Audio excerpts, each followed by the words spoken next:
Ladies and gentlemen, welcome back to What Makes You Tick. This episode is with the beast from the Middle East, Dr. Mohammed Mustafa. Welcome to the podcast, my friend. Thank you so much for having me, and thank you for because we've been trying to tee this up for a long time, so it's finally great to sit down and talk. Well, listen, do you know what? Good things comes to those who wait, as they say. And Yeah, this is you. You've been on my radar, obviously, for a while now. I've been pestering you and yeah, bombarding you and trying to get you onto the podcast because yeah, you have spoken on CNN, you've spoken on Piers Morgan, you've spoken on MSNBC, you've spoken on all the huge major yeah. media outlets. You've spoken on thousands, hundreds of podcasts, and you've Yeah. gotten time to speak to me, and I really appreciate it, man.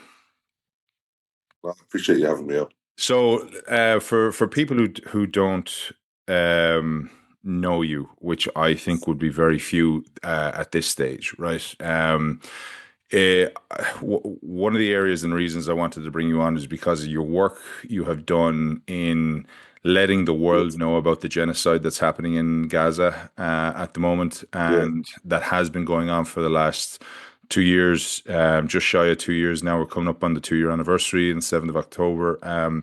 I think it is important for people to get a bit of context of who you are and what you're about, because for me, I don't want to assume that anybody knows you. And I think it's important that they get a mhm, sense of you. I would just say as well that like my what I my opinion of you is you are what modern man should be and what people should aspire to be, and I hope people get that sense of you after they hear this conversation. But maybe give people a little bit of background of mhm. your story. Wow, I'm humbled to hear that.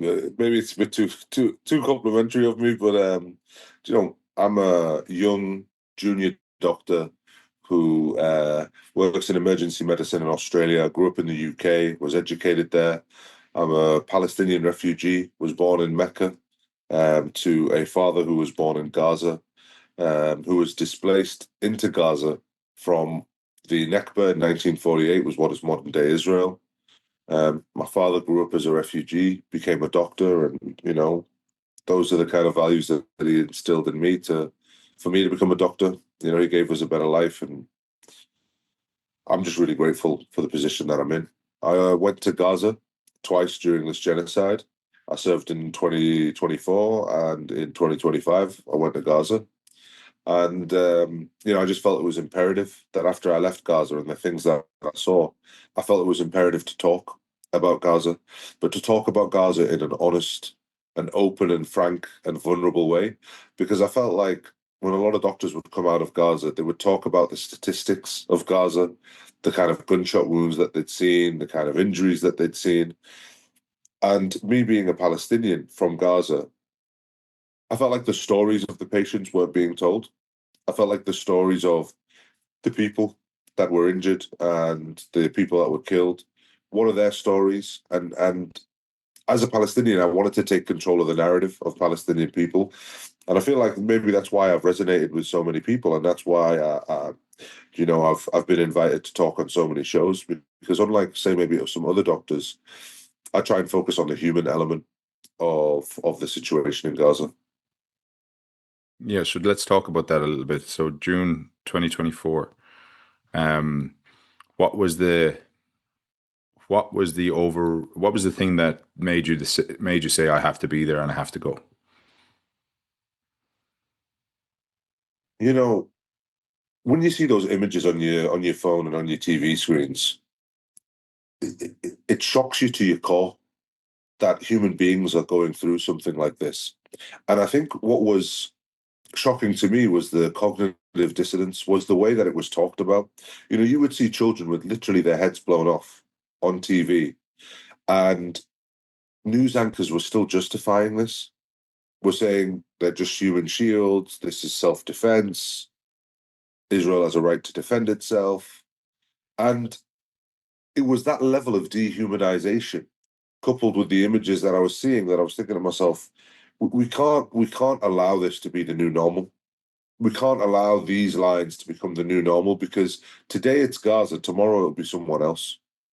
And I felt like that I had to go, that I had to go and help, because I couldn't sit there and continue watching on my TV screens the absolute carnage that was Gaza, and I felt like I had to go and I had to do something. And I was lucky enough that I managed to get in, and I was lucky enough that I managed to make an impact on the ground when I was there in Gaza. But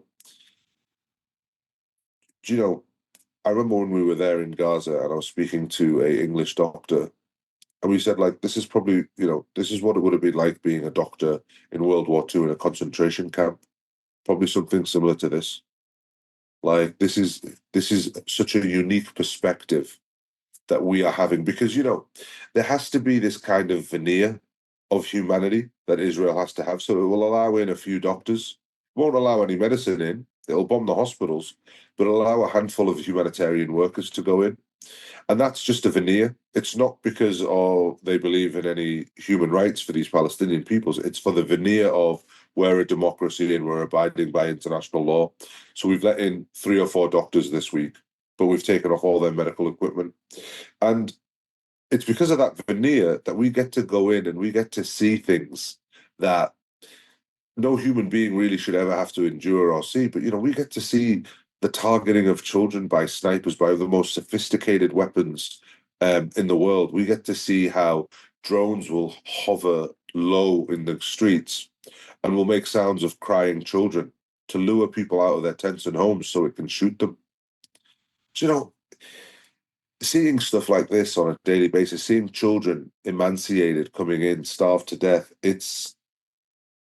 honestly, it's a frightening experience when you go to Gaza. It really, really is. And especially when, the hospital that I was in was bombed while we were in it.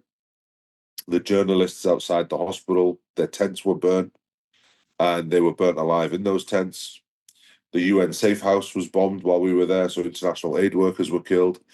I mean, this is just like the level of tension that's there. There's no rules. It is the wild, wild west when you go there to Gaza. And, you're trying to manage some of the worst injuries that you've ever seen with essentially a first aid kit. So, in a long-winded way, it's I went there because I felt like it was a duty and an obligation given what we were witnessing. But when you were there, there's such a dissidence when because I was there and I'd be watching things like Piers Morgan, or I'd watch, news channel report, and the way that they would report it, and you're sat there in the emergency department, or you're sat there, in the doctor's quarters, and you're watching this, and you can literally, we've got hundreds of people being brought in on the back of donkey carts and ambulances, and news anchors on the BBC saying it was a precision attack. And you sat there and you're looking around and go, what's precision about this? There's hundreds of dead children. But this is the dehumanizing language that has now infiltrated our media circuit. And that's what's given consent for so long for the atrocities in Gaza. And I felt it was incumbent on me when I came out of Gaza to try and redirect those narratives. Let's just talk about just being on the ground in Gaza, right? Because I spoke to a phenomenal doctor, Dr. Victoria Rose, in a previous Yeah, podcast, a plastic surgeon from the UK who was over there.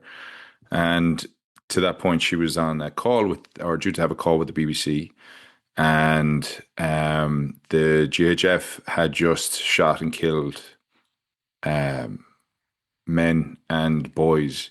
And as she was walking through the hospital, she gets a phone call from the producer who was doing a bit of research from the BBC yeah, to say, can we talk to you in advance of the interview? And she goes, I'm actually in the middle of it now. I don't have time. And he said, is that the shooting, the alleged shooting, is what he said. She said, yeah, there's about 30 different bodies in front of me and they're all dead. And he said, well, the Israelis are saying they didn't have anything to do with that. And she said, well, they didn't shoot yeah, themselves. And the lies that initially came out from that report and the media giving them the airtime to find out yeah, that actually the soldiers were saying that they were ordered to kill those people. yeah. Um, how you we're getting to a point where we're seeing all these images on social media, and Yeah, there's a dehumanization of it where it's becoming part of the norm, right? Which is yeah, scary. How yeah. was it for you in the thick of it? And how did you manage to keep going? For me, it's a little bit different, I think, from other people because some of those people that are coming into the hospital are my family. Some of those people that are killed are my family members. The people that are bringing them in are my family members that are the paramedics. The people that are treating them are the nurses that are my family, the doctors that are my family. So I have this very strange and unique experience. I'm an international aid worker. I've got family members that have been killed. I've got family members that are working on the front lines with me. And I've grown up in, the United Kingdom, and I've grown up with this dehumanization language my whole life. And to watch it play out in real time, to watch how, the words and the testimonies of Palestinians is just completely swept aside for a narrative of a army that is on trial for genocide. Like that's the narrative that the BBC takes to talk about this or to frame the narrative. And Dr. Rosie said, you've got bodies and bodies of dead children, of dead women, of malnutrition people, and there's this whole alleged. You're working in the Hamas-run Ministry of Health. And for me, I always find it interesting because when they say the Hamas-run Ministry of Health, but you let us work in these hospitals, we have to go through Kogat Israeli clearance for them to allow us to go into Gaza to work at these public hospitals. They know which hospitals we're going to work in. So if they are Hamas-run hospitals, why are you letting us go work at these hospitals? And when we go work at these hospitals, and they know that we work at these hospitals, and these media outlets know that we work at these hospitals, they don't trust the numbers of these hospitals, even though it's us that count the dead bodies. It's me that has to certify the deaths in the emergency department as they come in. So we're counting the dead bodies and we're filling out the forms that counts these on a daily basis. So these are the things that just, the dehumanization is so intense that even if you're not a Palestinian, just being in the vicinity of Palestinians makes you, one, a legitimate target, but two, it makes your testimony incomprehensible. It makes your testimony invalid. That's the level of dehumanization that we've reached, that just by association to Palestinian people, um, you you are, one, invalid in your testimony, and two, you become a legitimate target. That's the carnage that is Gaza. I saw a video today of a um in is it Al Shifa Hospital, the Mhm. one of the volunteers was shot by a quadcopter, and he was lying on the Yeah, ground, and they were trying to look after him, yeah, and so they're now getting into the hospital, the drones, and taking people out, which is um, it's hard, from my view. It's incredible to even imagine. Can you explain to me how difficult it was on the ground when you were working there? Because you had to make some very, very difficult choices throughout your time. Um, yeah, and for somebody in your profession to do that in a normal society, and it's nearly kind of seen as part of the job, unfortunately. yeah, But when you are being inundated with bodies and people with yeah, limbs falling off, and you have to make yeah, decisions like that every other minute or every yeah, other hour. How can you yeah. maybe describe what it was like on the ground? You know, when you get a mass casualty event, right? There's no triage in the hospitals. Families just bring in the bodies. Um, the screams of families, when you open up blankets of these people, and sometimes you open up a blanket and you've got a child with a head missing. Sometimes you open up a blanket and you've got somebody who is choking on their own blood. Sometimes you open up these blankets and someone's intestines are hanging out, severed limbs. You don't know what to expect when you open up these blankets. And standing over you are the family members, and the screams and the panic, and the bombs are going off outside and you can hear them and the room is shaking. The smell of burnt flesh from the burns, from the explosions of these people, it clings into your nostrils. That, with the screams, with the visual that you're seeing, with the bombs going off outside, not knowing if the hospital's about to be bombed. Do you know, it's such a surreal experience. It's so difficult to put into words, of the sheer panic that you feel inside yourself as a human being, the fear that you feel as a human being, but also at the same time where you're trying to focus to try and get the best outcome for these patients that are horrifically injured with the little equipment that you have. That's what makes this, that's what made it a very difficult place to be in. And it was difficult because when I left Gaza, I'd lost weight, I developed grey hairs I'd never had before, and I knew that I was definitely going to be deeply affected by the things that I'd seen and witnessed in Gaza. But the intensity of it all as well is for me, it's like this is my people, it's my family that was seeing all of this. I don't know if those bombs going off outside have bombed, one of my relatives. So there's just there's an added fear and sense for somebody like me about all of this. But like I say, it's Gaza is a unique set of circumstances for any medical professional. You'll never be in such a place like that again. Gaza is unique because of the dehumanization of Palestinian people, the force of the army that's committing the genocide, and the political cover that it has. It makes what's going on in Gaza so vastly different from any other conflict in the world. How long were you in Gaza on your tours? I think the first time that I went there, I was there for under 2 weeks. And the second time that I went there, I was there for 5 weeks. And how do you know how many people you treated? Working as an emergency doctor is very different. If you're a surgeon, you get a patient to come up to your operating theatre, you know, um, and it's the calmness, it's the quietness, the family aren't around, and you get to operate. But when you're in the emergency department, we're talking about hundreds of patients a day that I'm interacting with. Some as simple as just just have a scar that needs suturing.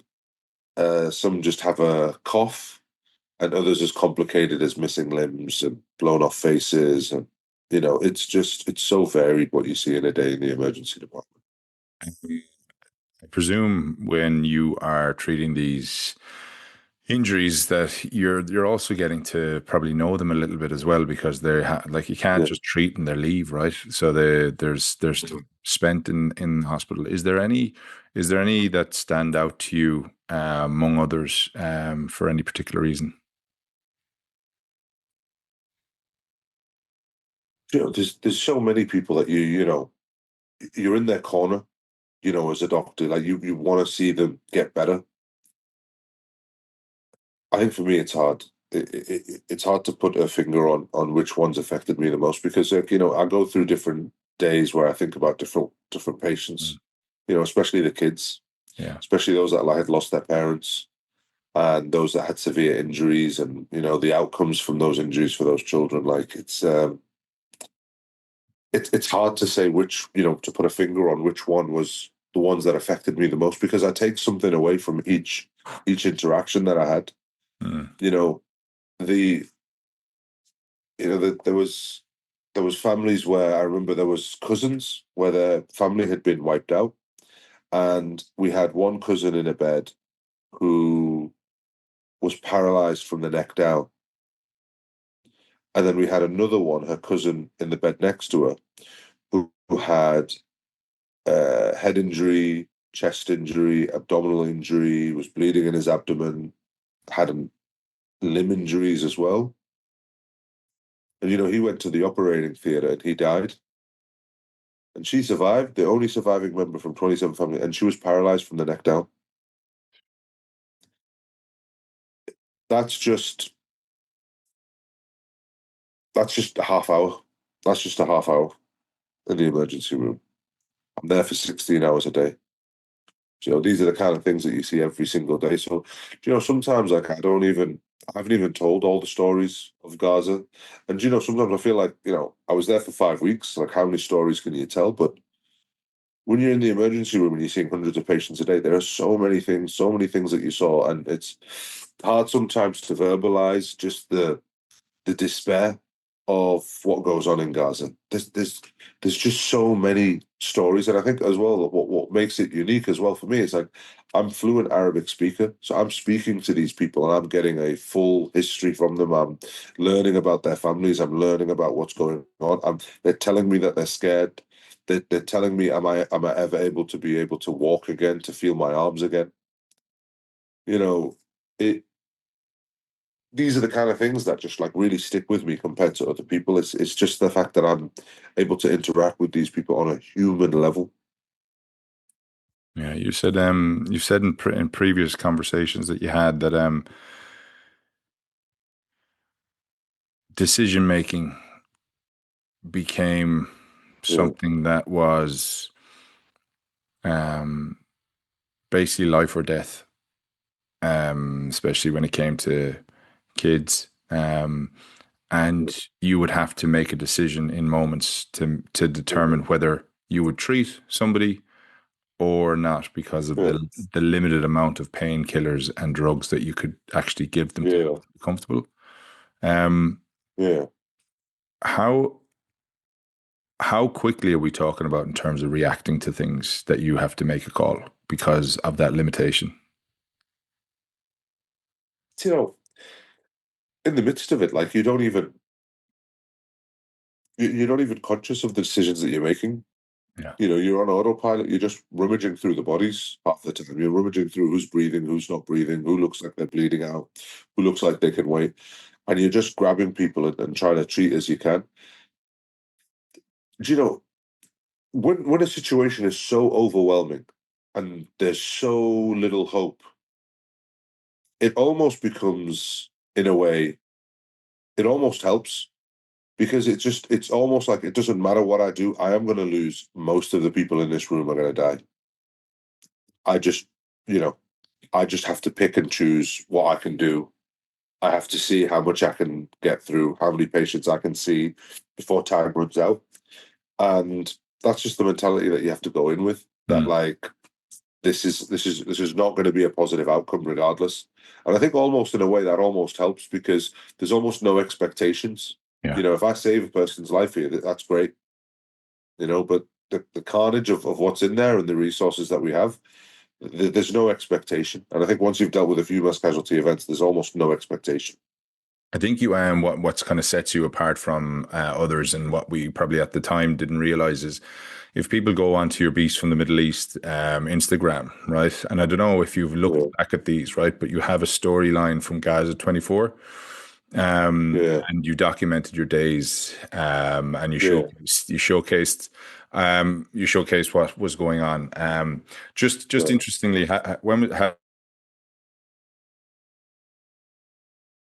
Sorry, you cut off there. sorry, I said, have you looked back on those videos at all? Um, from time to time, sometimes I might flick through and look back at them, but sometimes it's just too painful for me. I think sometimes to look back through it because I feel a sense of guilt that I left Gaza. I really wanted to stay. I really wanted to go back, but I'm not allowed in. But Sorry, pal. We need you know, to. when I look back at it, I think you got cut off. If you could, uh, I'm sorry. So, you know, you look back on those videos. but from time to time, maybe I've glanced through a couple of stories here and there. But you are right. The unique thing is I really was almost documenting everything that was going on in Gaza, and I was giving a journey of what life was like as a medic in Gaza. And I felt like, at the time, I didn't think anything of it. At the time, I just felt like I just wanted to show people who had helped support my campaign to raise money for medical equipment. I just wanted to show them what we were doing in Gaza, what the money was going for. I don't think I realized, though, just like how much support what I was doing had garnered. Hmm. And I think, you know, I had garnered so much. Um, I think I'd changed the way people did medicine in Gaza, like international doctors. Now you're seeing a lot more international doctors recording Yeah, what's going on in Gaza and recording their actions. And I think maybe I was a catalyst or one of the main catalysts for that. yeah. I don't think doctors were doing the diaries the way that I was doing it. And I think that really changed things. But I think what you did though is you separated it from, you weren't just a doctor, you were showcasing you as the human element of it. And I think going back to what we Yeah, spoke about at the beginning, that was yeah, the thing that I think resonated, is that people were seeing you struggle. And yeah, you were being very honest and vulnerable with the world, because yeah, you are a human behind the authority of being a doctor, but you're a human being first and foremost. And I think people saw that, yeah, and I think that showed you gave people, as you say, the freedom then to yeah, showcase what's going on, and more doing it, yeah, because we were seeing things from journalists and photographers who are showcasing what was going on, but we hadn't seen it from the medics and from the professionals yeah, themselves. I think what I would recommend people to get a real idea of what was going on is to check out Beast in the Middle East and check out those stories. They're a very, very tough watch, but I think they're an important watch. Um, I think the that was in 2024. So when you went back, yeah, so that was your first 2 week stint, right? yeah, yeah. When you went back for the 5 weeks, Uh, what was the thinking there, and why did you go back for so long, or would you have stayed longer if you But had I wanted to stay longer. I wanted to stay longer, but people were worried about my safety because I was just going viral so often in Gaza. People were worried about me, but did was there my genuine threat to thinking, you? we'd heard things on the radio waves or about me about that they were going to bomb the hospital, and I was in it, and obviously, I'd been recording, and there was a lot of uncomfortable moments, shall we say. Hmm. I think for me, the second time round that I went was I wanted to, because I went initially during the ceasefire. I wanted to go and just tell the story of Gaza and what was happening in Gaza. I wanted to be able to talk to people and interact with people and do my job. And I really wanted to do what I did the year before, but I wanted to do it and showcase it more properly to people. And so I think that's what we managed to do. I think we managed to really, I think I managed anyway to really get down to the core of what it was to show life in Ramadan in Gaza from a international aid workers perspective, what it was like having dinner with people, sit down in the morning with them, prayers together, dealing with sick people, and I think I opened up really a window to people, to Gaza, to what was going on in Gaza, to how Gaza was as a place of work. And What was different when you went back there, or was there anything different that it just escalated? do you know that when we went there before the ceasefire broke, there was hope. People had hope. when the ceasefire broke, you could see that people were just exhausted. People were exhausted. They've been through this now for, at that stage, a year and a half of the genocide, and they were tired. They were exhausted. A lot of people are sleeping in tents, haven't had much food, and I think it was just exhaustion and a lack of hope. Like, they were thinking that we are just going to be in perpetual war, perpetual violence, perpetual bombing until we all die. And a lot of people had the same sentiment, which was, look, I would rather they just drop one big bomb on us and kill us all now than the humiliation of moving us from the north to the south, and lacking of food, and starving to death. I would rather they just kill us all now. That was really the sentiment of a lot of people in Gaza. They were so tired that they would rather just have been killed there and then than have to endure more humiliation, more starvation, more displacement. And, they were right in a certain extent, because, not long after that, they started forming the GHF lines, where people were being gunned down and they were starving for food. And that's why people they were like, we would rather die than be humiliated like this.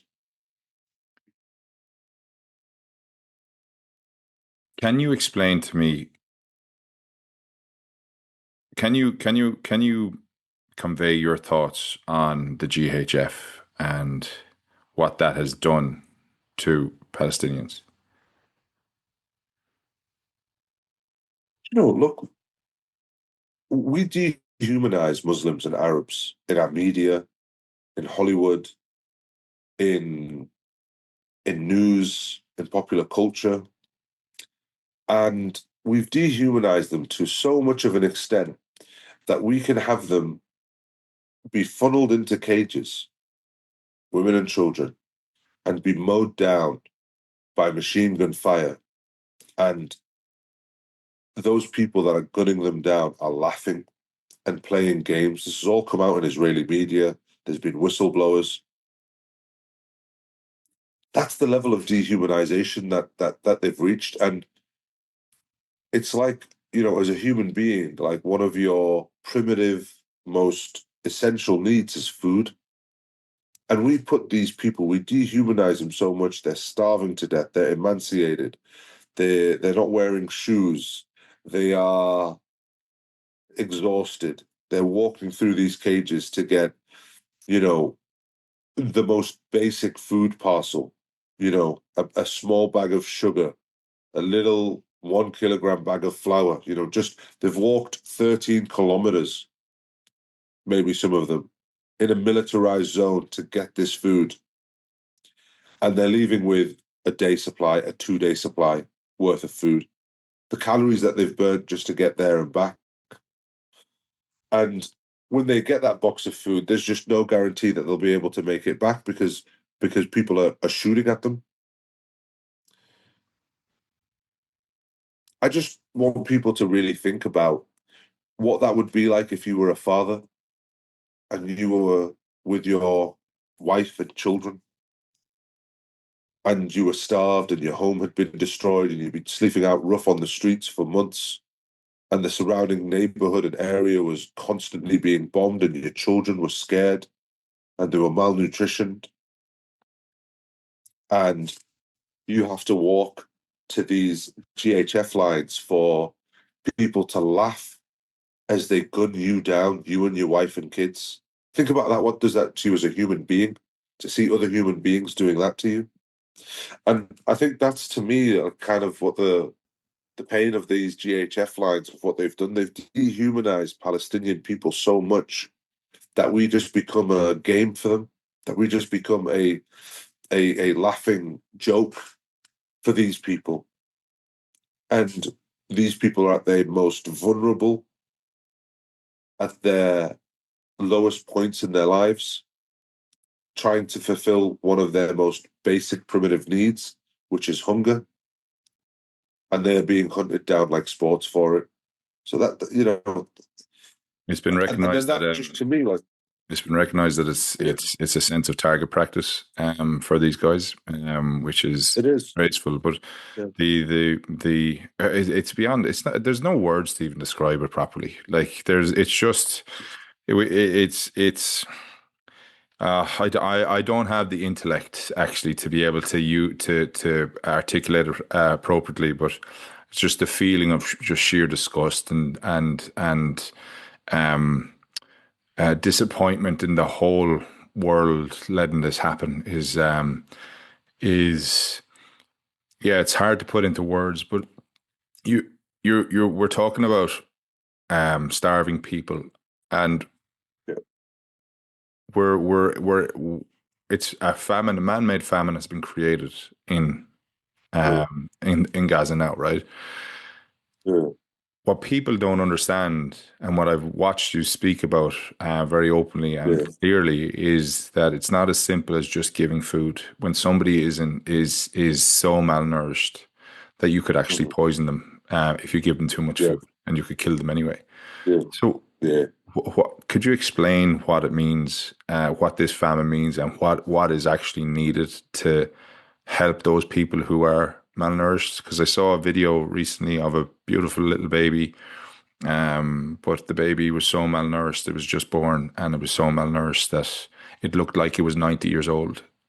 Like Wow. it was so disturbing. Do you know that level of famine that's reached Gaza? It has changed the DNA. That level of malnutrition changes the DNA of these children. So this famine, the effects of this famine will be passed on to generations to come. The effects of this, the malnutrition will cause developmental delay. It will cause growth problems. It will cause metabolic syndromes. Pregnant women will develop children who have neurodivergent symptoms, who will have breathing problems, who might even be born premature. The destruction of the infrastructure leads to infectious diseases.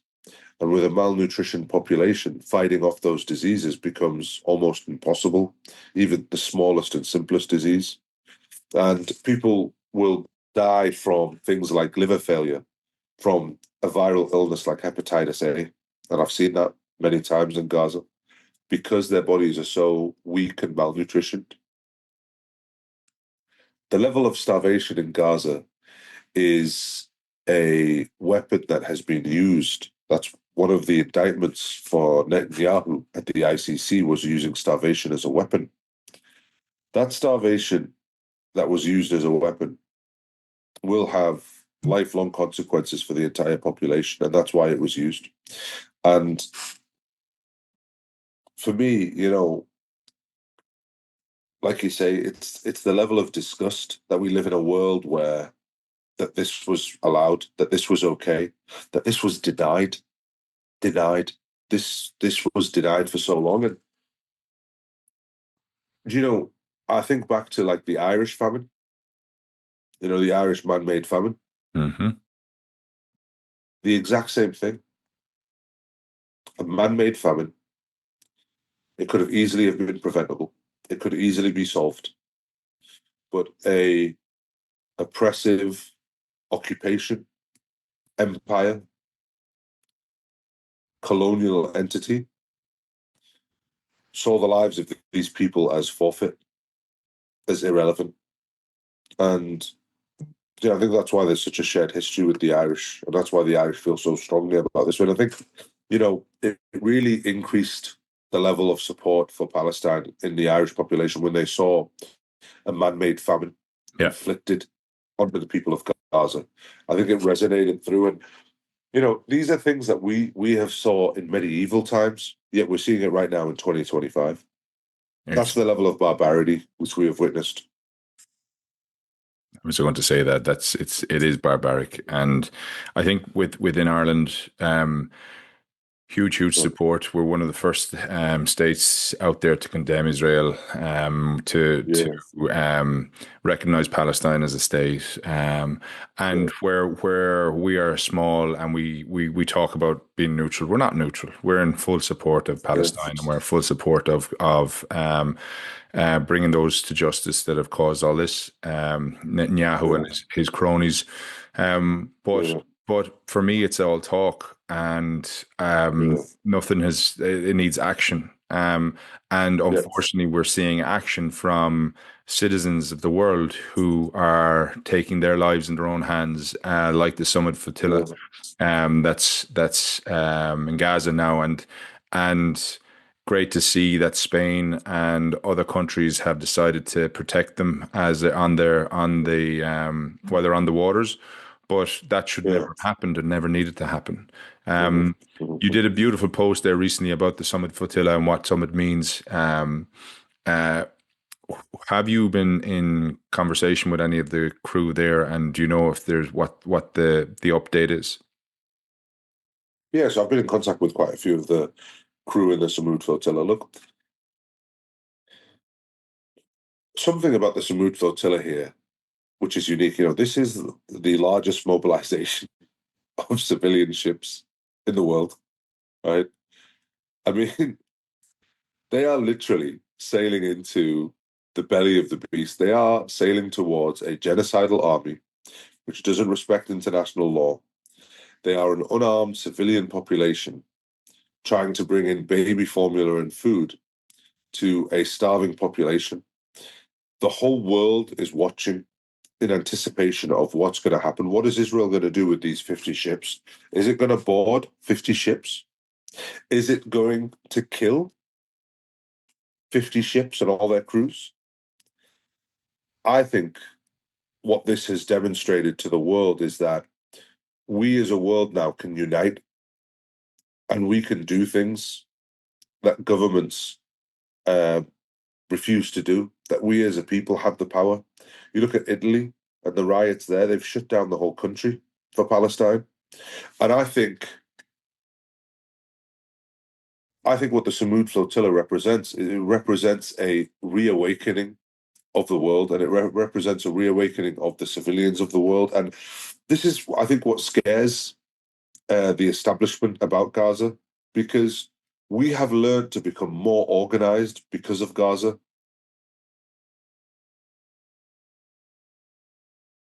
Different sectors and different groups, like the LGBTQ community, the indigenous community, the Muslim community, the students, have formed this alliance. Mothers for Palestine, workers' unions for Palestine. This alliance has formed, and what we've done is we've worked together to cause things like civil disobedience, to cause things like the flotilla, to cause things like protests that shut down countries, to cause things that, you know, attack weapons companies. We have done this in such a way, or the world has united in such a way that we have now become very capable and mobilized to fight back against fascist governments.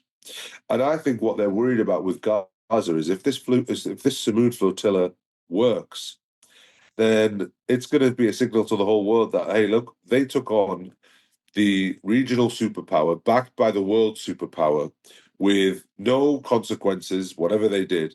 And they managed to apply enough pressure on them from a political point of view, a humanitarian point of view, that they broke this illegal siege, that it didn't matter that they had nuclear weapons. These 50 civilian ships broke through their navy and bought on all these supplies. And I think what that will indicate to the world is that we as the people have the power, not these governments. And I think they're scared that if this flotilla succeeds, that it's going to inspire people all over the world to start rising up, because now we have become more organized than we ever have before. I think the fact that the flotilla has pretty much landed right in Gaza, or it's just on the edge, right? Because Yeah, I saw a conversation where I was talking to Canon Insta. He's a journalist or a chap yeah, in Gaza. The challenge now is getting off.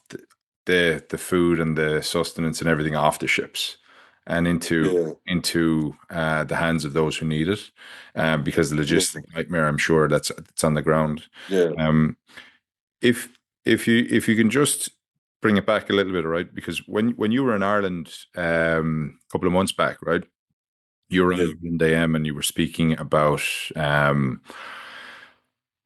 about your experience, and you had me. It was like it's a morning show in Ireland, but you had me to tears when you were telling a story about a child on the bed, and then and somebody else underneath the bed.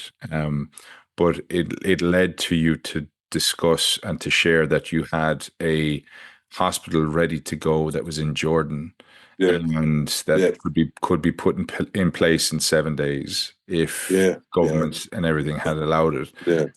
Could you maybe talk to that a little bit and just give us a sense of where that project is at? Yeah, so look, we need to support the existing infrastructure of the hospitals in Gaza. We built a solar panel powered mobile medical caravans that come together and fit together like a jigsaw puzzle, and would be a fully functioning independent hospital on its own, but it would also be attached to a main hospital as well, so it would supply and support the main hospital. This hospital has It was a maternity and neonatal hospital. It has birthing suites. It has neonatal ICU. It has a pathology lab. It has a pharmacy lab. It has doctors' quarters. It has a canteen and kitchen. It has medical supplies with it. It has its own ability to refill oxygen cylinders. It has supplies to make oxygen tanks. Sorry, refill oxygen tanks. This is unique. It's unique because it's not tents. It's not a field hospital of tents that they bring in. This is a fully functioning, independent, standalone hospital, and that's built and ready to go. And obviously, the Israelis were blocking it, and that's why I've been traveling around the world to try and get governments to support trying to negotiate to get this hospital in. And then on top of that, we were trying to start a campaign to get these governments to fund and support, or at least logistically support, bringing in a similar style concept, but a children's hospital into Gaza. And that's been the tricky part, because a lot of governments haven't wanted to. A lot of governments haven't wanted to support that idea because they're worried that if it gets bombed and their nationals are there, and they don't want to rock the boat too much with their Israeli counterparts or with their American allies. And that was the frustrating thing, because the mission that I was trying to do is purely humanitarian. Mm. It's purely humanitarian. And if these politicians keep talking about how dire the humanitarian situation is in Gaza, and I'm coming to them with a solution, and they're refusing to implement that solution, then that just shows you How what we're how dealing with. how many people have you met to how many governments have you met or government representatives? We've met a lot. We've met a lot. You've traveled all over the world with this. Yeah, yeah, I have. I You've have. marched. Look, You're like you're in the States now, just yeah, after the UN General Assembly, and now you've been yeah. speaking over there. Um, like, is there any sight of this happening, or are they hoping that you just go away? Do you know? I feel the pressure because I've come on TV and I've asked people to support me and support my campaign and help me along, and I'm trying my best. That's all I can say is I'm trying my best. I have not stopped. I don't think anyone can say that I've taken a day off. I really haven't. I have been relentless. I don't think there's been another doctor that has traveled as much as I have and has spoken to as many governments as I have, and I've put such a strong case forward. And it's hard, man. It's hard. Yeah. It's hard because, like, I'm getting smeared online with racist attacks from people. and you get criticised when you meet government figures, and you just sat there and you think, more than I can chew here. I'm just trying to help these kids. I'm just trying to get somebody to support what we're trying to do. So it's been tough, but I've just got to keep going. I've got to keep knocking on the doors till someone opens that door. You know, I've Yeah. got to keep knocking on the door because it'll save people's lives. It'll save people's lives. It'll save someone's life, and that's what I keep thinking to myself is like, I'm doing this for those kids. I'm doing it to save lives. I'm doing it so I don't have to feel helpless, like we were there in Gaza when we would just watch children bleed out to death on the floor. I want to do this for them. It's hard. It's not easy. It really isn't easy with like what we're trying to do, and the pressure is so monumentally big. And it shouldn't be me that's doing this. It should be governments. But it is what it is. It is what it is, and I just have to keep knocking. I just have to keep going, no matter how difficult and painful it is for me, no matter the criticisms that I get, no matter the racism that I deal with, no matter the threats that I deal with. I just have to keep moving forward. And maybe one day when it's in, we'll look back and we'll laugh and we'll talk about how I didn't sleep very much and how detrimental it was to my health.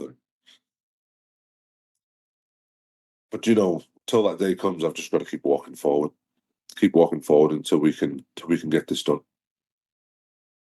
Can you remember your last patient in Gaza?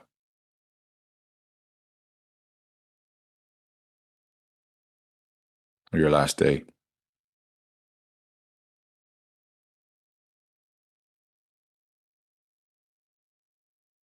You know,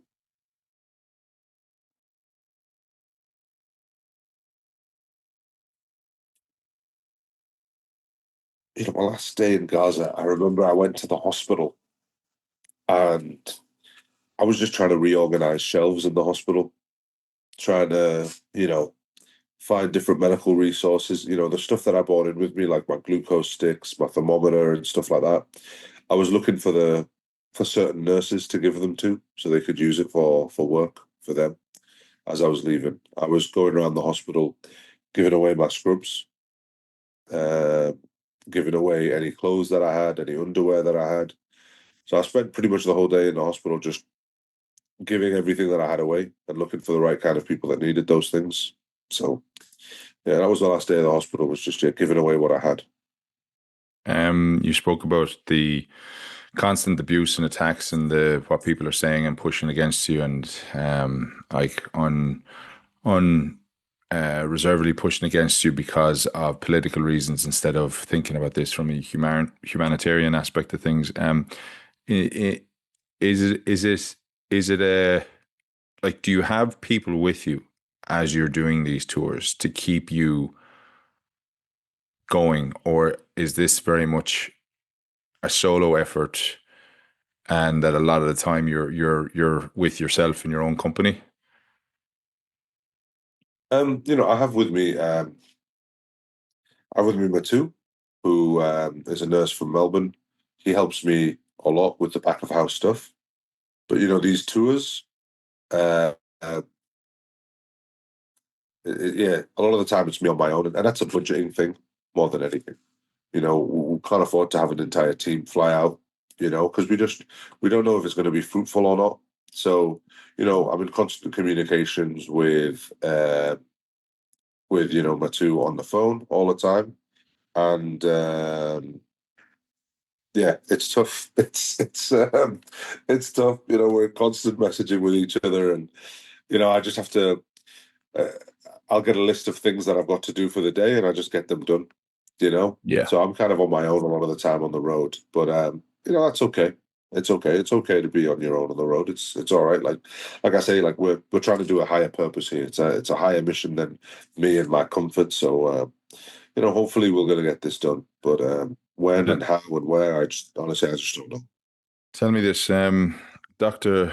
Hussein Abu Safia, um, he got captured about 6 months ago. Yeah, Did you know him? sure. I didn't know him. I know the doctors that worked with him. Um, I hadn't met him. I'd met some of his family. And what is there's a couple of doctors that are there now in Gaza that are of Australian citizenship. Two ladies, their names escape me at the moment. Yes. You post a fair bit of them in recent times. Um, it looks like that since you've been there that the IDF are about to storm the hospitals, Hospital, and I think that's the last remaining kind of hospital that's even potentially working. Not even working, but like that has patients. Um, have you heard, or do you know what it's like on the ground now, and what's imminent for them? Because it well, looks. I'm in contact with those doctors. Hmm. I'm in contact with those doctors. So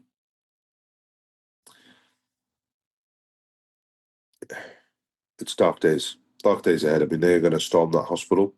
They will probably arrest doctors. They will take them. They will torture them. They'll kill some of them. They'll burn down the hospital. They'll destroy whatever equipment is left in those hospitals. And they will try and cut off the whatever lifeline is left for those people in Gaza City. So we're looking at, yeah, a catastrophe.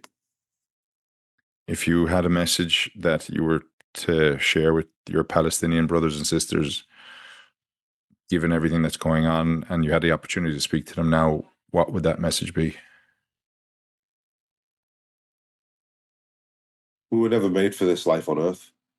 You know, we were always destined for the hereafter, not for this life. So yeah, you know, I would just tell them that, like, just keep going. Our reward is not necessarily in this life; it's in the next life. No matter how bad things get, just remember you're destined for greater things. Um, if you had one message to Netanyahu and his government, what would you say? Do you know? There's no, there's nothing I would say to that man or his government. You know, there's no words that I feel would ever do justice for the hundreds of thousands that they've killed and maimed. You know, I think if I was to say something derogatory to them, it would just lessen my value of who I am. Mm. It would not be enough for the damage that they've done. I just would say that, you know, in the next life is where we will be compensated. It is in the next life where justice will happen, not in this life, because we would never be able to get justice for what they've done.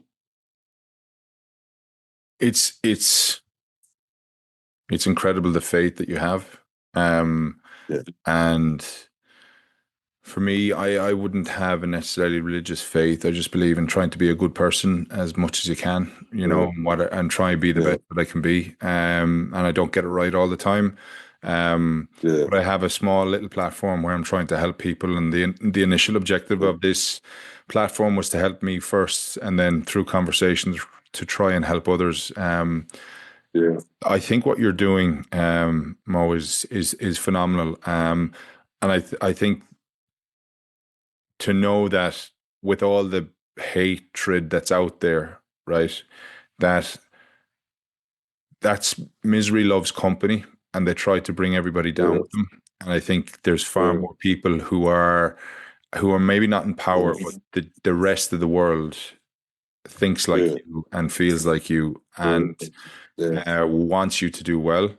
Um, like what's next for you? What is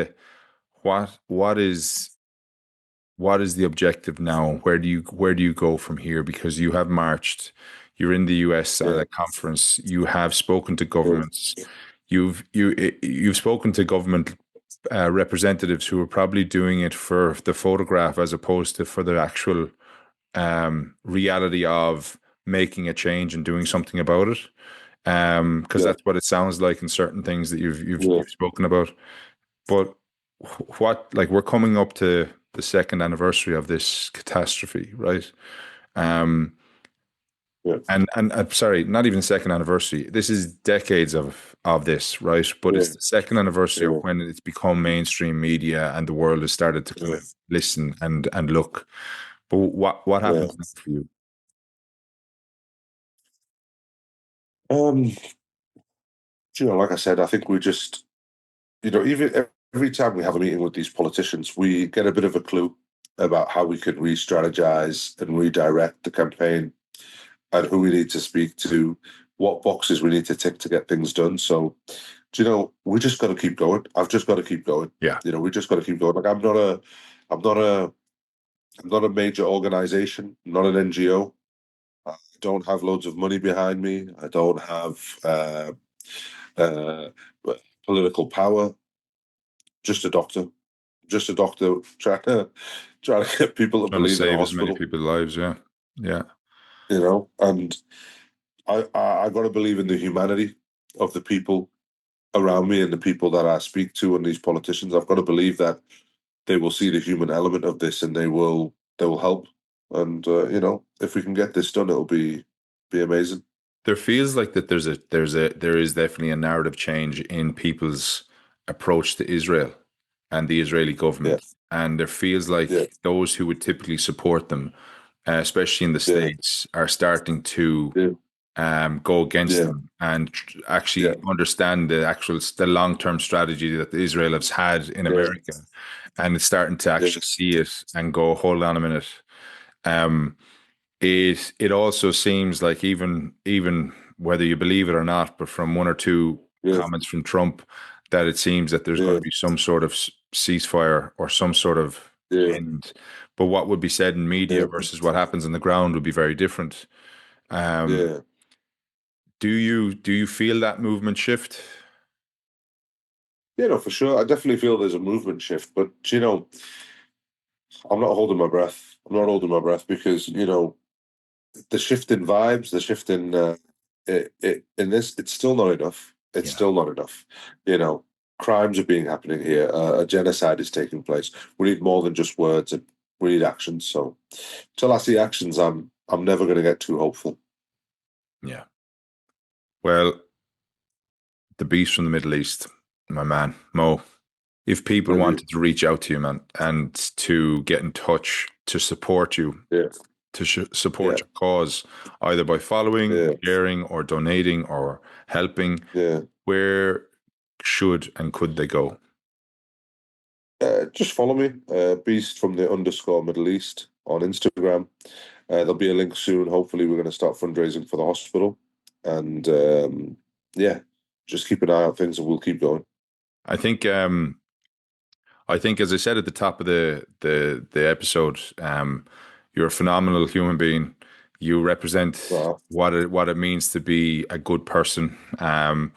I Yeah, think for any man out there who's watching, who's looking up to somebody or looking for somebody to look up to, I think they can just watch you and how you conduct yourself, how you yeah, speak, how you yeah, share your views. I think yeah. you epitomize what it is to be a modern man, as far as I'm concerned. Yeah.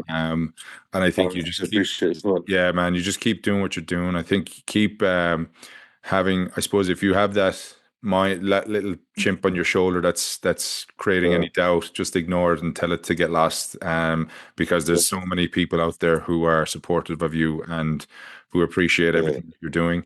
Um, for me, we need people like you in this world, and we need people like you who are not afraid to speak up and share their voice and share their opinion, no matter how much hate that's out there. Um, it's been an absolute honor to have you on board. yeah. The Thank What you. Makes You Tick pod, and to follow your journey. You'll always have a friend in me, pal, and you'll always have a Thank support in you. me. And anytime you're in Ireland, would love to take you out, or even if you get to the UK, I'll walk shoulder to shoulder with you. Yes. But Thank you, man. thank you so much for being on the pod. Thank you, Stephen, man. Pleasure, man. Thank you so much. Thank you for the kind words.